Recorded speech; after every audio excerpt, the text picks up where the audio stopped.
Hey guys, how are you all. मेरा नाम है रमनदीप सिंह। स्वागत है आपका मेरे चैनल एएफएलएम के अंदर।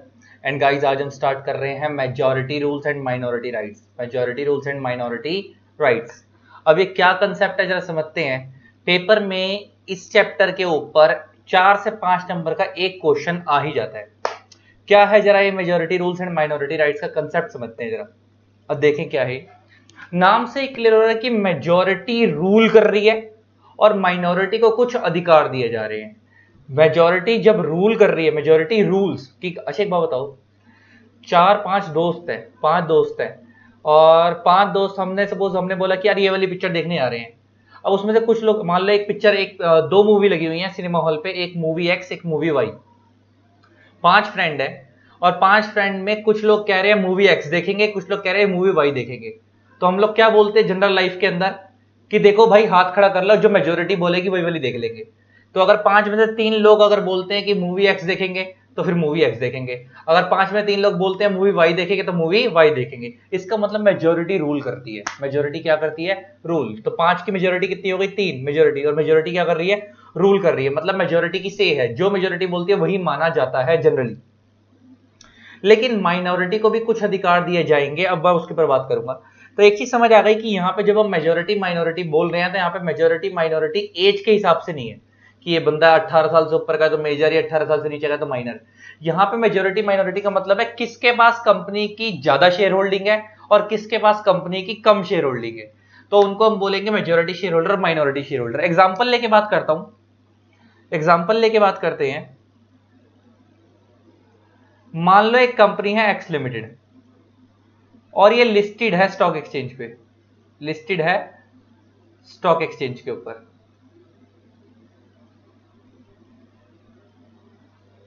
ठीक, मान लो इस कंपनी के अंदर 100 शेयर होल्डर्स हैं।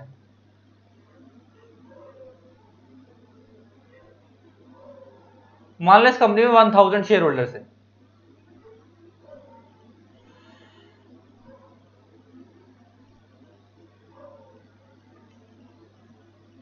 मान लो इस कंपनी के अंदर 1000 शेयर होल्डर्स हैं।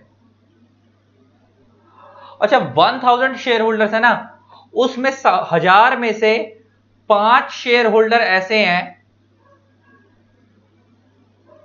जो कंपनी के प्रमोटर हैं,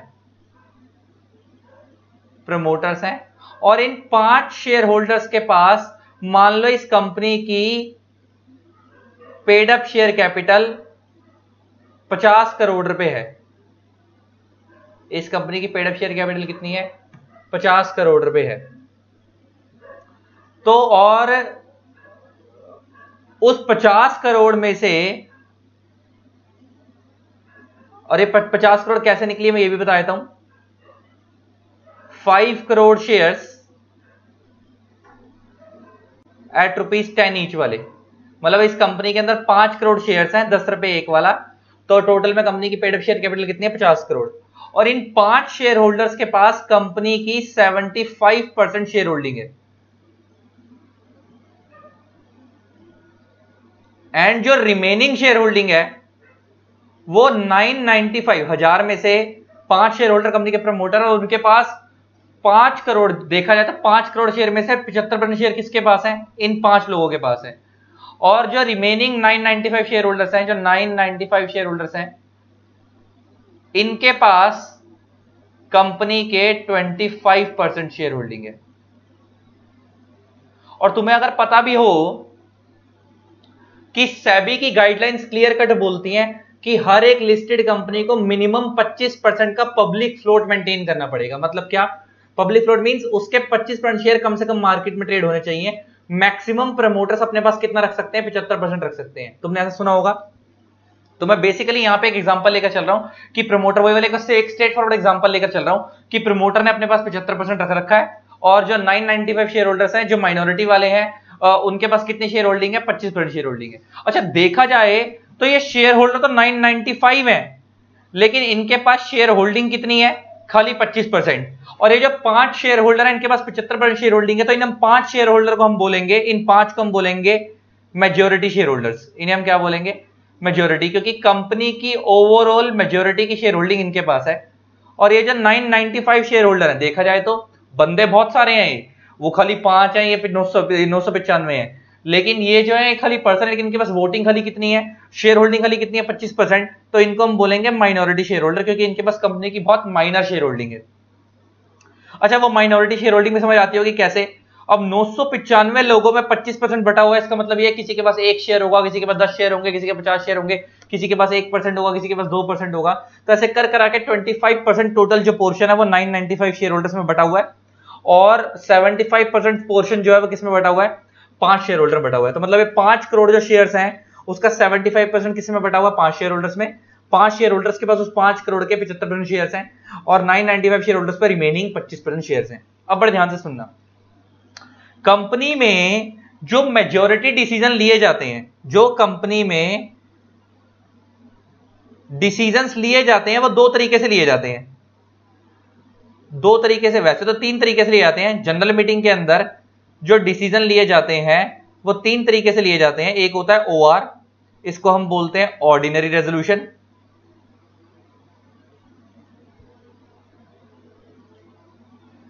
एक होता है SR, इसको हम बोलते हैं स्पेशल रेजोल्यूशन।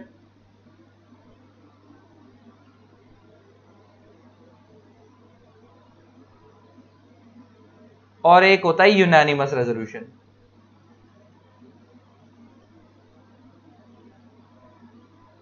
ये कितने पे पास होता है आपको सब पता है।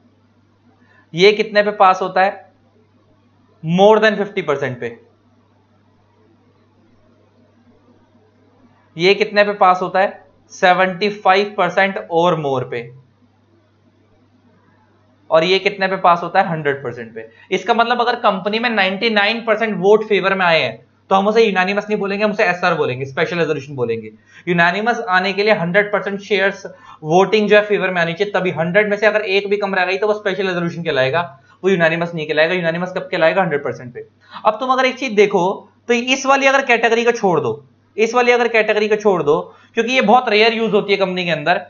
99% डिसीजन कंपनी में या तो OR के बेस पे ले जाते हैं या SR के बेस पे ले जाते हैं। जगह जगह सेक्शन में लिखा हुआ है क्लियर कट। जैसे तुम लोगों को अगर कैपिटल इंक्रीज करनी है, ऑथराइज शेयर कैपिटल इंक्रीज करनी है, तो उसका सेक्शन 61 है, और वहां पे लिखा हुआ है कि अगर कंपनी को कभी भी कैपिटल इंक्रीज करनी है तो OR पास होगा। तुम्हारी कंपनी को अगर कैपिटल डिक्रीज करनी है तो उसका सेक्शन है 66, रिडक्शन ऑफ शेयर कैपिटल, और वहां पे लिखा हुआ कंपनी को कभी भी कैपिटल डिक्रीज करनी है तो SR पास होगा। इसका मतलब कहां OR पास होगा, कहां SR पास होगा, ये लॉ के अंदर ही लिखा हुआ है। और कंपनी के अंदर 99% डिसीजन या तो OR के बेस पे लिए जाते हैं, SR के बेस पे। अब तुम खुद सोचो, OR पास कराने के लिए आपके पास मोर देन 50% की वोटिंग पावर होनी चाहिए, और SR पास कराने के लिए आपके पास 75% और मोर की वोटिंग पावर होनी चाहिए। अब तुम खुद सोचो, ये जो 5 शेयर होल्डर हैं इनके पास कंपनी की 75% शेयर होल्डिंग है, और मान लो अगर 1 share is equal to 1 vote, जिसको हम पोल सिस्टम बोलते हैं, जिसको हम क्या बोलते हैं, पोल, और कंपनी वोटिंग हमेशा पोल से कराती है मान लो, तो अगर पोल से कराती है तो इसका मतलब कंपनी के पास अगर 75% शेयर है, इसका मतलब इनके पास 75% वोटिंग है। इनके पास कंपनी की क्या है, 75% वोटिंग है। और अगर इनके पास 75% वोटिंग है इन प्रमोटर्स के पास, तो कंपनी में जब भी OR पास कराना होगा या SR पास कराना होगा, हमेशा ये लोग खुद ही पास कर लेंगे। इनको इन 995 शेयर होल्डर की तो सुनने की जरूरत ही नहीं है, इनको इन लोगों की जरूरत तो है ही नहीं। ये क्या बोलेंगे, OR पास कराना है। अगर ये लोग अड़ंगे डालेंगे भी, अगर ये लोग पैर अड़ाएंगे, नहीं नहीं हम ये नहीं होने देंगे, तो वो 5 शेयर होल्डर हंसेंगे बैठ के, प्रमोटर तू क्या नहीं होने देगा, हमारे पास 75% है, हम SR पास कर रहे हैं जा यही होगा ना, कि अगर सपोज मान लो किसी पर्टिकुलर जगह पे लिखा हुआ है SR, प्रमोटर कहते हैं हमें ये काम करना है, और प्रमोटर्स के पास 5 शेयर होल्डर, जो प्रमोटर 5 शेयर होल्डर है उनके पास कितनी शेयर होल्डिंग है, 75%, और जो 995 शेयर होल्डर उनके पास कितनी शेयर होल्डिंग है, 25%। अब स्पेशल रेजोल्यूशन पास कराने के लिए आपको या तो स्पेशल रेजोल्यूशन पास करने के लिए कितना चाहिए होता है, 75, और ऑर्डिनरी रेजोल्यूशन पास करने के लिए कितना चाहिए होता है, मोर देन 50। और इनके पास तो ऑलरेडी 75 है, तो अगर OR पास कराना हो या SR पास कराना हो, ये 5 शेयर होल्डर जो प्रमोटर है हमेशा खुद ही पास करा लेंगे। इनको इन 995 शेयर होल्डर्स की इंटरफेरेंस की जरूरत ही नहीं है। और ये लोग 995 जब भी बीच में इंटरफेयर करके टांग अड़ाएंगे, नहीं नहीं हम ये नहीं होने देंगे, तो ये लोग हंसेंगे उनके ऊपर, अबे तू क्या नहीं होने देगा, हम तो करेंगे, हमारे पास पावर है, तेरे पास क्या है, तो बोलता रहा 25% दिया तुम्हारे सबके पास मिलके, क्या कर लोगे तुम हमारा। मतलब ले दे के इनको परेशानी कहां आ सकती है, इन 5 शेयर होल्डर्स को, जब कंपनी को यूनानिमस रेजोल्यूशन पास कराना है। अगर किसी पर्टिकुलर मैटर में कंपनी ने आर्टिकल ऑफ एसोसिएशन के अंदर लिख रखा है कि हम भाई यूनानिमस पास करवाएंगे, तो इनको परेशानी आएगी क्या कि यूनानिमस में 100% लोगों का अप्रूवल चाहिए होता है, तो उस केस में इनको इन 995 को भी मनाना पड़ेगा। लेकिन नॉर्मली तो 99% रेजोल्यूशन जो कंपनी के अंदर पास होते हैं या तो वो ओआर की फॉर्म में पास होते हैं जिसको हम सिंपल मेजोरिटी बोलते हैं, या एसआर की फॉर्म में पास होते हैं जिसको हम स्पेशल मेजोरिटी बोलते हैं। ओआर कितने पे पास होता है? ऑर्डिनरी रेजोल्यूशन मोर देन 50% पे, और एसआर कितने पे पास होता है? 75% और मोर पे। तो बेसिकली ओआर एसआर तो खुद ही पास करा लेंगे। तो अब होता क्या है, लॉ कहता है कि नॉर्मली, अब मैं तुम्हें एक चीज समझाने जा रहा हूं, ये तुम्हें एक बेस समझ आ गया कि अभी तुम लोगों ने मेजॉरिटी राइट समझा और माइनॉरिटी राइट समझा। तो इसमें क्या है कि यहां पे क्या हो रहा है कि मेजॉरिटी की सुनी जा रही है। क्यों मेजॉरिटी की क्यों सुनी जा रही है? क्योंकि मेजॉरिटी शेयर होल्डिंग उनके पास है, जो वो डिसीजन लेंगे माना जाएगा। लेकिन ऐसा नहीं होना चाहिए कि माइनॉरिटी को हमेशा इग्नोर किया जा रहा है। माइनॉरिटी को हमेशा क्या किया जा रहा है? इग्नोर किया जा रहा है। अगर माइनॉरिटी को इग्नोर किया जाएगा, देखो एक होता है कि तुम लोग उनकी एक दो बार बात नहीं सुन रहे, मतलब मान लो कि 995 शेयर होल्डर जब भी आते हैं कंपनी के अंदर, ये जो भी आप कंपनी मैटर, अगर कोई क्या कहते हैं, किसी मैटर को डिस्कस करना चाहती है या कोई नया अप्रूवल लेना चाहती है शेयर होल्डर से, जब भी कोई कंपनी, तो ऑब्वियस ही बात है कि 5 प्रमोटर्स के हाथ में 75% शेयर होल्डिंग का अप्रूवल दे देंगे। लेकिन ऐसा नहीं है कि 995 को सुना नहीं जाएगा, उनकी बात भी सुनी जाएगी, भले उनके पास माइनॉरिटी शेयर होल्डिंग है लेकिन उनकी बात भी सुनी जाएगी। तो लॉ कहता है कि अगर नॉर्मली जो कंपनी डिसीजन ले रही है ओआर की फॉर्म में या एसआर की फॉर्म में, मेजॉरिटी डिसीजन जो ले रही है, और अगर उनमें उनकी बात सुन रही है, देखो 5-10 लोग तो पैर अड़ाएंगे, उनकी तो आदत है, ऐसा हो सकता है कि इस 995 में 10-12 लोग पैर अड़ाते हो, तो कोई बात नहीं, लेकिन कंपनी सबका सुनती है, सबका सुनने के बाद ही डिसीजन लेती है। ये 5 प्रमोटर ऐसा नहीं करते कि अपनी मर्जी से, क्योंकि इनके हाथ में 75% है तो वोट दे देते हैं, ये उन लोगों की भी सुनते हैं। अगर वो लोग उनकी सुनते हैं तो कोई दिक्कत वाली बात नहीं है, तो कोई गलत नहीं है। लेकिन लॉ कहता है कि अगर मेजॉरिटी लोग अपनी अपनी करते हैं, ये जो मेजॉरिटी शेयर होल्डिंग वाले लोग हैं, ये जो 5 शेयर होल्डर हैं जिनके पास मेजॉरिटी शेयर होल्डिंग है, ये लोग सिर्फ अपनी करते हैं, उन 995 को हमेशा इग्नोर कर देते हैं, कहते हैं तुम लोग, अबे तुम क्या बोलोगे, तुम चुप रहो। और उनको एक बार नहीं, बार बार रिपीटेटिव नेचर में इग्नोर किया जाता है। देखो एक आध बार इग्नोर किया गया है, कंपनी का सीरियस मैटर है और ये लोग जान के पैर अड़ा रहे हैं तो कोई बात नहीं। लेकिन लॉ कहता है अगर तुम बार बार उनको इग्नोर कर रहे हो, उनको बोलने का मौका नहीं देते, तो लॉ कहता है उस केस में ये लोग एनसीएलटी के पास जा सकते हैं, उस केस में ये लोग एनसीएलटी के पास जा सकते हैं और ये लोग कह सकते हैं कि हमारे साथ ऑपरेशन किया जा रहा है। क्या किया जा रहा है? Operation. What is operation? Operation का मतलब होता है अत्याचार। हमारे साथ क्या किया जा रहा है? अत्याचार किया जा रहा है, हमारे साथ जबरदस्ती की जा रही है। अच्छा, अत्याचार किस बात का?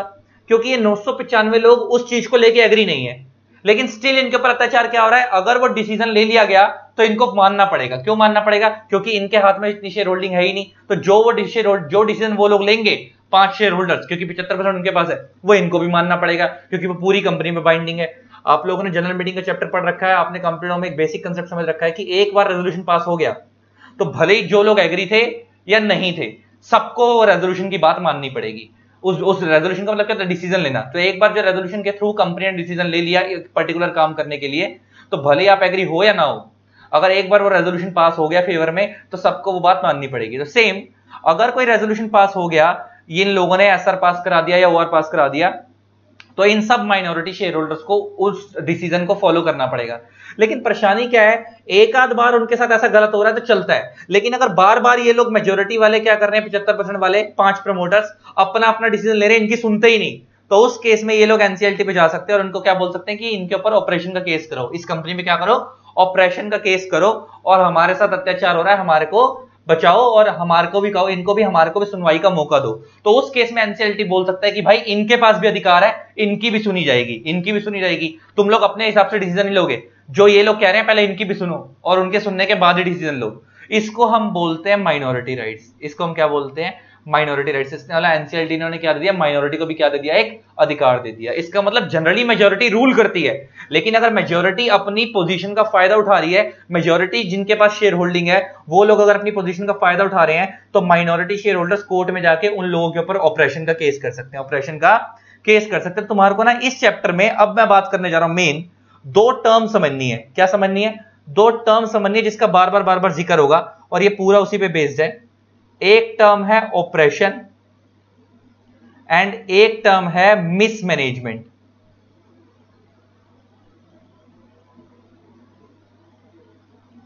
ऑपरेशन को अगर मैं इंग्लिश में ही समझाऊं तो ऑपरेशन का मतलब होता है हरासमेंट। हरासमेंट, इसको हम ऐसे भी बोल सकते हैं अत्याचार। क्या बोल सकते हैं? अत्याचार, अत्याचार हो रहा है ना। और मिसमैनेजमेंट का मतलब होता है गड़बड़ घोटाला करना, गड़बड़ घोटाला करना, कंपनी में कुछ गलत करना। तो यहां पे क्या हो रहा है, जैसे ऑपरेशन को लोग बोलते हैं जाती होना, जाती होना मींस गलत हो रहा है, उन बंदों के साथ अत्याचार हो रहा है। तो यहां पे क्या हो रहा है, इन 995 लोगों के साथ क्या हो रहा है, अत्याचारित तो हो रहा है एक किस्म से। ये जो पहले वाले एग्जांपल मैंने समझाया उसमें 995 लोगों के साथ क्या हो रहा है, अत्याचारित तो हो रहा है, गलती तो हो रहा है। इनकी सुनी नहीं जा रही क्योंकि इनके पास माइनॉरिटी शेयर होल्डिंग है, और वो 5 शेयर होल्डर जो हैं जिनके पास मेजॉरिटी शेयर होल्डिंग है वो अपनी मर्जी से डिसीजन लिए जा रहे हैं। तो ऐसा ना हो तो उसके लिए कंसेप्ट बनाया गया ऑपरेशन एंड मिसमैनेजमेंट का। और ये मिसमैनेजमेंट कब कब लगेगी, ऑपरेशन कब लगेगी, इनको एग्जांपल से समझाऊंगा। तुम्हें बेसिकली इस चैप्टर में जो सेक्शंस पढ़ने हैं वो सेक्शन जो मेनली पढ़ने हैं वो पढ़ने हैं 241 से लेकर 246 तक। तो बेसिकली देखा जाए तो 6 सेक्शंस हैं, लेकिन जो मेन सेक्शन है, जो मेन सेक्शन है वो 5 ही हैं, 241 से लेकर 245 तक। तो 241, 242, 243, 244, 245, तो 5 सेक्शंस के ऊपर ये चैप्टर बेस्ड है जो इंपॉर्टेंट है। और ये जो भी मैंने बताया कि ये लोग जाकर ऑपरेशन का केस कर सकते हैं एनसीएलटी में जाकर, उसका सेक्शन है 241। सेक्शन क्या है? 241, जिसमें ऑपरेशन का केस फाइल किया जा सकता है किसके अगेंस्ट? कंपनी के अगेंस्ट। किधर? एनसीएलटी के पास, कि भाई ये कंपनी के मेजॉरिटी शेयर होल्डर हमारी बात सुनते नहीं है, और रिपीटेड, देखो एक आध बार गलती हो रही है ना तो कोई दिक्कत नहीं है, लेकिन बार बार उनके साथ गलत हो रहा है तो ऑपरेशन माना जाएगा। जैसे एग्जांपल लेके बात करते हैं, तुम बड़े ध्यान से सुनना, ऑपरेशन का एक एग्जांपल और दे रहा हूं। मान लो एक कंपनी है एक्स लिमिटेड, मान लो इस कंपनी के अंदर 100 शेयर होल्डर्स हैं। मान लो इस कंपनी में कितने शेयर होल्डर हैं? 100 शेयर होल्डर्स हैं। एक कंपनी एक्स लिमिटेड में कितने शेयर होल्डर? 100। मान लो इस कंपनी ने 97 शेयर होल्डर्स को डिविडेंड डिस्ट्रीब्यूट करा, डिविडेंड डिस्ट्रीब्यूट करा,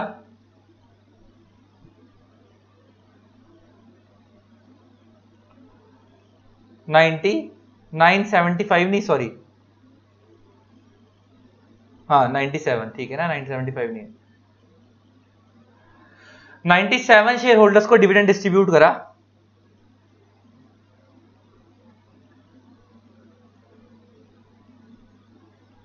मान लो इस कंपनी ने 97 शेयर होल्डर्स को डिविडेंड डिस्ट्रीब्यूट करा और 3 शेयर होल्डर्स को डिविडेंड नहीं दिया, 3 शेयर होल्डर्स को डिविडेंड नहीं दिया। तो क्या ये 3 शेयर होल्डर जाकर सेक्शन 241 में एप्लीकेशन लगा दे, केस कर दे कंपनी के ऊपर? सेक्शन 241 में जाकर क्या ये 3 लोग एप्लीकेशन लगा दे कि भाई हमारे साथ गलत हो रहा है, ये लोगों ने हमारे को डिविडेंड नहीं दिया, ऑपरेशन है, जाती है, हरासमेंट है? क्या ऐसे ही कर दोगे, एक ही बार में कर दोगे? ऐसा भी तो हो सकता है कि कंपनी ने इंटेंशनली ना करा हो, कंपनी से मिस्टेक हो गई हो, कंपनी से मिस्टेक हो गई हो। तो लॉ कहता है अगर तुम्हारे साथ एक आध बार कुछ गलत हुआ है तो तुम सीधा ऑपरेशन का केस फाइल नहीं कर सकते।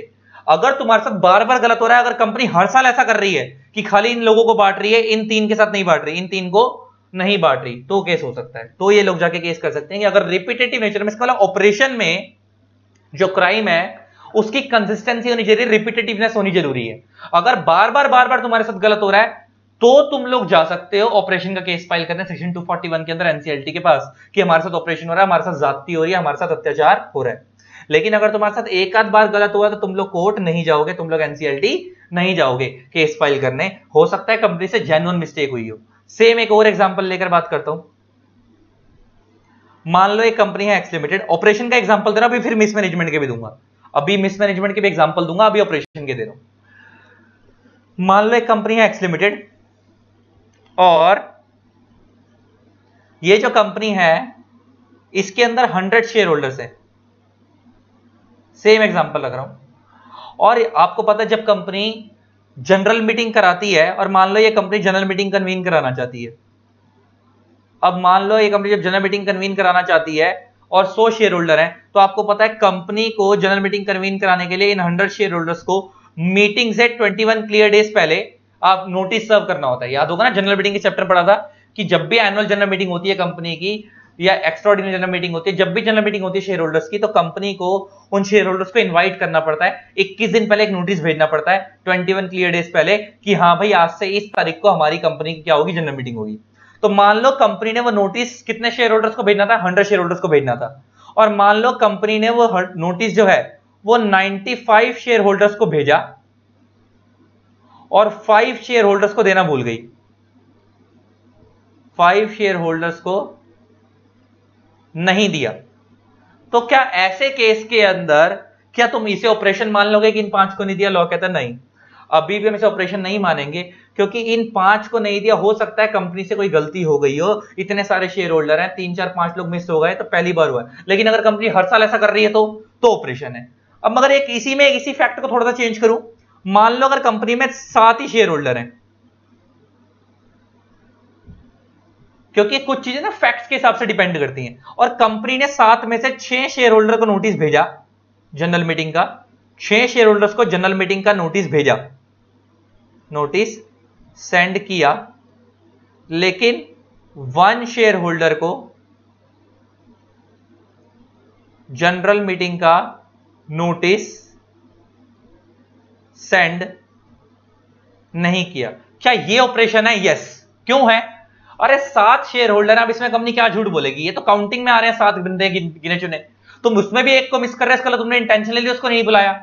5 7 10 लोग होते हैं ना अगर काउंटेबल है, और उसमें अगर कंपनी ऐसा करती है तो उसे हम ऑपरेशन मान सकते हैं। अच्छा यहां पे अगर देखा जाए तो रिपीटेटिवनेस नहीं है, लेकिन ये एक्सेप्शन हो गई एक कि जनरली कई बार ऐसे हालात में ऑपरेशन माना जा सकता है कि तुमने जानकर उसके साथ गलत करा है। लेकिन अगर 100 शेयर होल्डर है, 200 शेयर होल्डर है, 1000 शेयर होल्डर है, 5 लाख शेयर होल्डर है, 1 लाख शेयर होल्डर है, अगर उसमें 5 10 मिस हो जाते हैं तो हम लोग मान सकते हैं कि यार इतने सारे शेयर होल्डर में अगर 3 4 5 मिस हो गए तो हो सकता है कंपनी से जान के ना करा हो, गलती हो गई हो। लेकिन कंपनी में 5 7 10 शेयर होल्डर और कंपनी उसमें भी 2 3 मिस कर रही है, इसका मतलब कंपनी इंटेंशनली कर रही है। तो बेसिकली आपको मैंने एक चीज समझाई कि ऑपरेशन देखते वक्त, ऑपरेशन का मतलब क्या होता है? बत्तेचार। आपको समझ आ गया कि बेसिकली तो आपको रिपीटेटिवनेस देखनी है कि क्राइम अगर कंपनी बार बार कर रही है उसके साथ ऐसा, या एक आध बार कर रही है, एक आध बार कर रही है तो मिस्टेक है, लेकिन बार बार कर रही है तो वो ऑपरेशन है। लेकिन कई बार ऐसा भी दिखेगा जैसे यहाँ पे एक ही बार गलती हुई है, लेकिन ये एक बार में भी ऑपरेशन माना जा सकता है, ये एक एक्सेप्शन हो गई। ये क्या हो गई? एक्सेप्शन। अच्छा अब ये तो बात हो गई ऑपरेशन की, अब आता है मिसमैनेजमेंट।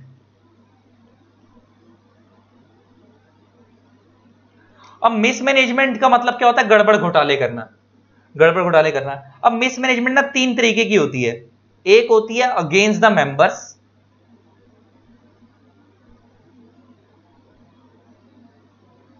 एक होती है अगेंस्ट द पब्लिक,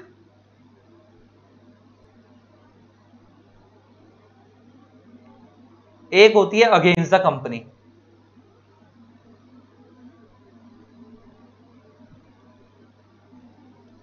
तो मिसमैनेजमेंट 3 तरीके की हो गई, against the members, against the public, against the company. तीनों का एग्जांपल, अगेंस्ट द मतलब मिसमैनेजमेंट या तो आप मेंबर्स के खिलाफ मेंबर्स के साथ मिसमैनेजमेंट कर रहे हो, मेंबर्स के अगेंस्ट, या पब्लिक के साथ मिसमैनेजमेंट कर रहे हो, पब्लिक का नुकसान कर रहे हो, पब्लिक के साथ गड़बड़ घोटाला कर रहे हो, या आप कंपनी के साथ ही गड़बड़ घोटाला कर रहे हो, ओवरऑल कंपनी का नुकसान पहुंचा रहे हो। मान लो, पर ध्यान सुनना, तीनों के एग्जांपल देके बात कर रहा हूं। मान लो ये कंपनी पिछले 4-5 साल से, 4 to 5 ईयर्स से बहुत हैवी प्रॉफिट कमा रही है, हैवी प्रॉफिट कमा रही है, लेकिन ये 4-5 साल से हैवी प्रॉफिट कमाने के बाद भी ना तो डिविडेंड बांट रही है ना बोनस शेयर दे रही है।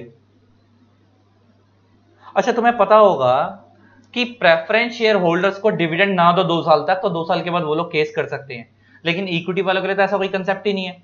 तो मान लो ये सारे इक्विटी शेयर होल्डर है कंपनी के, और कंपनी 4-5 साल से हैवी प्रॉफिट कमा रही है, लेकिन स्टिल डिविडेंड नहीं दे रही, ना बोनस शेयर दे रही, तो अल्टीमेटली उनको फायदा क्या मिल रहा है उस कंपनी में रहने का?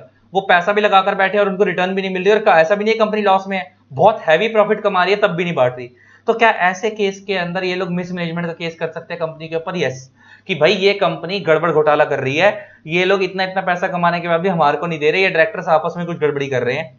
तो अगर ऐसा कुछ है और कंपनी जेन्युइन रीजन नहीं दे पाएगी, या तो कंपनी सफिशिएंट रीजन दे दे कि भाई हम 5 साल से क्यों नहीं दे रहे, हमारा कोई बड़ा प्रोजेक्ट आ रहा है जो अल्टीमेटली मेंबर्स के बेनिफिट के लिए वगैरह वगैरह, अगर वो ऐसा प्रूव कर देती तो बात अलग है, लेकिन अगर वो ऐसा प्रूव नहीं कर पाती तो कंपनी के ऊपर मिसमैनेजमेंट का केस हो जाएगा। तो ये कौन सा केस हो गया? Against the members. ये कौन सा केस हो गया? अगेंस्ट द मेंबर्स, की ये मिसमैनेजमेंट अगेंस्ट द मेंबर्स हो रही है, कि मेंबर्स के साथ गलत किया जा रहा है, इतना डिविडेंड आने के बाद भी कंपनी नहीं बांट रही। नेक्स्ट आता है अगेंस्ट द पब्लिक। इसके ऊपर अगर मैं एग्जांपल लेकर बात करूं तो कंपनी के अंदर मान लो, आपको पता होगा हर एक कंपनी के ऊपर पोल्यूशन के कोई नॉर्म्स होते हैं, और हर एक कंपनी के ऊपर ना डिफरेंट डिफरेंट गाइडलाइंस होती हैं, फॉलो करनी होती है डिपेंडिंग अपॉन सेक्टर। मतलब कोई मैन्युफैक्चरिंग कंपनी है जो पॉल्यूशन ज्यादा डिस्चार्ज करती है, तो उसका एक लेवल होता है कि आप इतने लेवल से ज्यादा का पॉल्यूशन डिस्चार्ज नहीं करोगे, इतने लेवल से ज्यादा का पॉल्यूशन डिस्चार्ज नहीं करोगे। जैसे तुम्हारे का बेस्ट एग्जांपल बताऊं तो जो टैनरी इंडस्ट्रीज होती है, टैनरी इंडस्ट्रीज सुना है कभी? Tannery industries, tannery industries, tannery industries वो इंडस्ट्रीज होती हैं जहां पे एनिमल्स की स्किन काट के लेदर बनाया जाता है, जहां पे एनिमल्स की स्किन काट के क्या किया जाता है? लेदर बनाया जाता है। अब तुम्हें पता होगा, कभी अगर सुना हो तो गंगा रिवर केस हुआ था, MC Mehta versus union of India. एक एडवोकेट थे एमसी मेहता, उन्होंने केस किया था, गंगा रिवर केस बहुत फेमस था। उसमें क्या हुआ था कि कानपुर के पास गंगा रिवर लगती है, तो लोग क्या करते थे, ये लोग क्या करते थे कि जो टैनरी इंडस्ट्रीज होती हैं उसमें एक कहावत कही जाती है कि water discharge from tannery industries is 10 times more noxious than normal sewage water. एक चीज कही जाती है कि जो टैनरी इंडस्ट्री जहां पे एनिमल्स की स्किन काट के लेदर बनाया जाता है, उसमें से जो वाटर निकलता है वो इतना डेंजरस वाटर है कि वो एक नॉर्मल जो गटर का पानी होता है ना, गटर का पानी, उससे भी 10 टाइम डेंजरस है। इसका मतलब अगर तुम सपोज अगर वो पानी छोड़ दोगे रिवर में, तो उस पानी में जो लिविंग इनहेबिटेंट्स है, फिशेस वगैरह है वगैरह वगैरह, वो खत्म होंगी, वो सब मर जाएंगी। पानी में कुछ और तरीके के जो प्रजातियां रहती हैं, अलग अलग तरीके के, तुमने सुना होगा कई क्या कहते हैं उसे, क्या मैं एक नाम भूल गया उसका, क्रोकोडाइल होते हैं, ऑक्टोपस होते हैं, अलग अलग तरीके की फिशेस होती हैं, बहुत कुछ होता है। लिविंग इनहेबिटेंट जो पानी के अंदर सब खत्म हो जाएगी, और वही पानी आगे ह्यूमंस को सर्व किया जाएगा तो उनको भी नुकसान होगा। तो अगर ऐसी इंडस्ट्रीज जो एक नॉर्म सेट किए गए हैं, तो उसके लिए कंसेप्ट है कि जो भी टैनरी इंडस्ट्री है उनको एक प्राइमरी ट्रीटमेंट प्लांट लगाना होता है। क्या लगाना होता है? Primary treatment plant. Primary treatment plant का काम क्या होता है कि जो इन कंपनियों में टैनरी इंडस्ट्री लगी हुई है, उन कंपनियों को प्राइमरी ट्रीटमेंट प्लांट का काम यह होता है कि वो जो पानी टैनरी इंडस्ट्री से निकल रहा है वो डायरेक्ट रिवर में ना जाए, पहले प्राइमरी ट्रीटमेंट प्लांट उस वाटर को क्लीन करेगा, देन उसके बाद वो पानी रिवर में छोड़ा जाएगा। लेकिन ये प्लांट बहुत महंगा आता है, 2-2 करोड़ 5-5 करोड़ रुपए के प्लांट आते हैं, तो टैनरी इंडस्ट्रीज प्लांट को लगाती ही नहीं है, और वो लोग गंदा पानी एज इट इज क्या करती हैं? रिवर में डिस्चार्ज कर देती हैं। इसकी वजह से तुम लोग क्या कर रहे हो? तुम ओवरऑल क्या कर रहे हो? पब्लिक को नुकसान पहुंचा रहे हो। ओवरऑल पब्लिक को क्या कर रहे हो? नुकसान पहुंचा रहे हो। एनवायरनमेंट को भी नुकसान पहुंचा रहे हो, पब्लिक को भी नुकसान पहुंचा रहे हो। तो ये कंपनी क्या कर रही है? मिसमैनेजमेंट कर रही है, गड़बड़ घोटाले कर रही है, लेकिन अगेंस्ट द होल पब्लिक। ये क्या है? Against the whole public.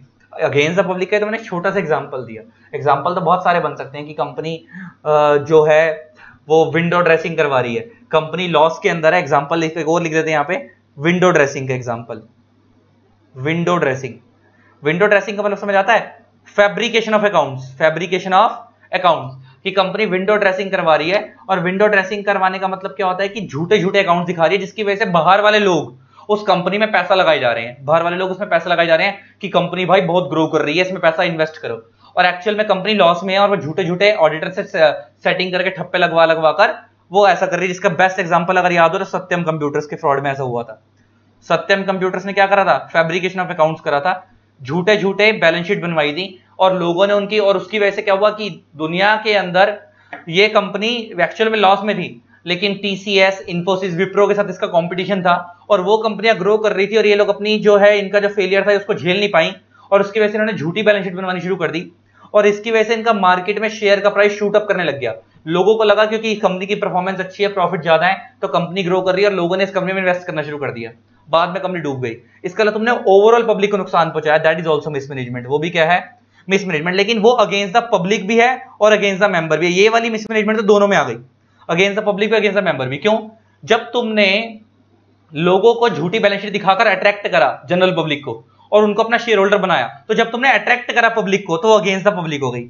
लेकिन एक बार वो पब्लिक ने आपकी कंपनी पैसा लगाया, और उसके बाद आपकी मेंबर बन गए, और तुमने मेंबर बनने के बाद उनका पैसा मार लिया, क्योंकि तुम्हारी कंपनी तो प्रॉफिट में थी नहीं, लॉस में थी, तो अगेंस्ट द मेंबर भी हो गई। तो ये मिसमैनेजमेंट अगेंस्ट द मेंबर वाले पॉइंट में फॉल कर गया, और अगेंस्ट द पब्लिक वाले में फॉल कर गया। और लास्ट आती है mismanagement against the company. Example, company के डायरेक्टर्स जितने भी कॉन्ट्रैक्ट्स कंपनी के बिहाफ पे कर रहे हैं, वो बिना ड्यू डिलिजेंस करे कर रहे हैं, बिना ड्यू डिलिजेंस करे कर रहे हैं। ड्यू डिलिजेंस का मतलब होता है जब आप किसी के साथ कॉन्ट्रैक्ट करो तो सामने वाले की प्रॉपर चेकिंग करो कि सामने वाला बंदा जेन्युइन है या नहीं जिसके साथ कॉन्ट्रैक्ट कर रहे हैं। और डायरेक्टर्स क्या कर रहे हैं, कंपनी के जितने भी कॉन्ट्रैक्ट एंटर कर रहे हैं उन्हें पता ही है कॉन्ट्रैक्ट कंपनी को नुकसान पहुंचा सकते हैं और सारे लॉस मेकिंग कॉन्ट्रैक्ट्स कंपनी के बिहाफ पे साइन कर रहे हैं। अच्छा, ऐसा वो कर रहे हैं, इसका किसको नुकसान पहुंचा रहे हैं, वो कंपनी की प्रॉपर्टी को नुकसान पहुंचा रहे हैं, कंपनी के पैसे को नुकसान पहुंचा रहे हैं। इसको हम बोलेंगे अगेंस्ट द कंपनी। मतलब जब भी कोई डायरेक्टर कंपनी के बिहाफ पे कॉन्ट्रैक्ट कर रहा है तो उसको ड्यू डिलिजेंस करके कॉन्ट्रैक्ट करना चाहिए, मतलब प्रॉपर वेरिफिकेशन चेकिंग करके सामने वाले से कॉन्ट्रैक्ट एंटर करना चाहिए। तो बिना चेकिंग करे, बिना वेरिफिकेशन करे कंपनी के बिहाफ पे कॉन्ट्रैक्ट कर रहे हो तो वो गलत है और कंपनी ऐसा काम बिल्कुल भी नहीं कर सकती। अगर ऐसा कंपनी करती है तो वो टोटली गलत माना जाएगा, तो उसे हम क्या बोलेंगे, मिसमैनेजमेंट अगेंस्ट द कंपनी। ये अगेंस्ट द कंपनी के साथ गलत हो रहा है। तो ये है, मैंने तुम्हारे को 3 तरीके की मिसमैनेजमेंट समझाई, against the members, against the public, against the company. ये एक चैप्टर का बेस क्लियर हो गया आपका ऑपरेशन एंड मिसमैनेजमेंट का। तो मेजॉरिटी रूल्स और माइनॉरिटी राइट्स कहां लगते हैं, ऑपरेशन और मिसमैनेजमेंट के कंसेप्ट में लगते हैं। कि अगर ऑपरेशन हो रहा है तो इसका मतलब ये हो रहा है कि ऑपरेशन मिसमैनेजमेंट का मतलब समझ आ गया ना, कि ऑपरेशन का मतलब क्या है कि नॉर्मली मेजॉरिटी की से है, लेकिन अगर मेजॉरिटी गलत काम करती है तो उसकी फिर नहीं सुनी जाएगी और उसको फिर ऑपरेशन के केस में ला दिया जाएगा। और मिसमैनेजमेंट 3 तरीके से होती है, मैंने आपको समझा दिया। तो और तुम्हें ये भी समझ आ गया कि जनरली मेजॉरिटी किससे होती है, मेजॉरिटी रूल्स, मेजॉरिटी रूल करती है, लेकिन कई बार माइनॉरिटी के पास भी अधिकार है उनका अपने आप को बचाने के लिए और उनके अगेंस्ट, मेजॉरिटी के अगेंस्ट एक्शन लेने के लिए। तो ये पूरा एक कंसेप्ट था, majority rule, minority right plus operation mismanagement को लिंक करके समझाया। क्योंकि इस चैप्टर में आप 4 ही चीजें पढ़ने वाले हो, majority rule, minority rights, operation और मिसमैनेजमेंट, और सारी चीजें आपस में क्या है, इंटरकनेक्टेड है। तो अब हम इसको बुक से स्टार्ट करेंगे। अब हम इस चैप्टर को क्या करेंगे, बुक से स्टार्ट करेंगे। अब इस चैप्टर का बेस बन गया, अब इस चैप्टर क्या बन गया, बेस बन गया। अब पढ़ेंगे तो मजा आएगा।